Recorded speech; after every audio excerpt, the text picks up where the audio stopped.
Welcome to our unique financial channel. Folks, there's really nothing else like it on YouTube. We set up spreadsheets to run numbers for people and we show you important financial concepts like the one showing here below.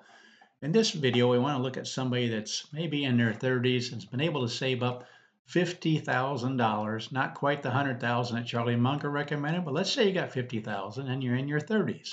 So we're going to be looking at time periods from 26 years to 35 years. In other words, from somebody that's 30 years old, 31 up to maybe 39, and this is how many years they have left until they reach age 65 or retirement age. This is how much money they would have put in these time periods given this scenario. We've picked $350 a month, putting in, increasing it by 3% a year. You can see it going down through here. And again, you're starting with 50,000. How much would you have after each of these time periods? And what we do on this channel is use the returns for the S&P 500. We figure the returns aren't going to be any worse than what's happened during the Depression years. That's probably not going to be any better than what happened in the 1980s and 90s. Anyway, it's going to give us a range of what you might have. So again, somebody in their 30s, from maybe age 30 to maybe 39, having these time periods left until they reach age 65 or near retirement age. Again, this is how much money they would put in these time periods. And I want you to notice something, folks. Let's look at the 26-year column first. They would put in 211,000, and in the worst 26-year period in the last 100 years, they would have 672,000. But look at the median, $1.141 million. This is the actual breakdown for the 26-year column.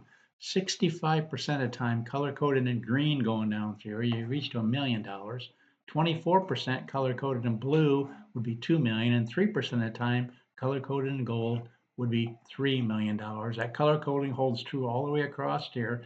Let's look at the different percentages as we go. Right now, you've got 65% getting to $1 million. How about the 28-year period? Just 2 years later, look at this, folks. 97% of the time you get to $1 million. The only time would be this one right here, where you got to 995,000. Again, this red row shows you the worst case scenario in the last 100 years for a 28-year period. So maybe somebody along about age 37 or so. How about it? Somebody age 35 that's puts in $250,000 over this time period, over a 30-year period. The worst case scenario, you'd have $1.305 million. The median 1.885. The best case scenario 4.596. What's the breakdown for the 30-year? 100% of the time getting to $1 million. You can see right there the worst case is 1.3. 44% gets $2 million and 21% gets to $3 million. Let's go ahead and jump ahead to somebody that's 30 years old, been able to save up this kind of money and can put in the $350 a month.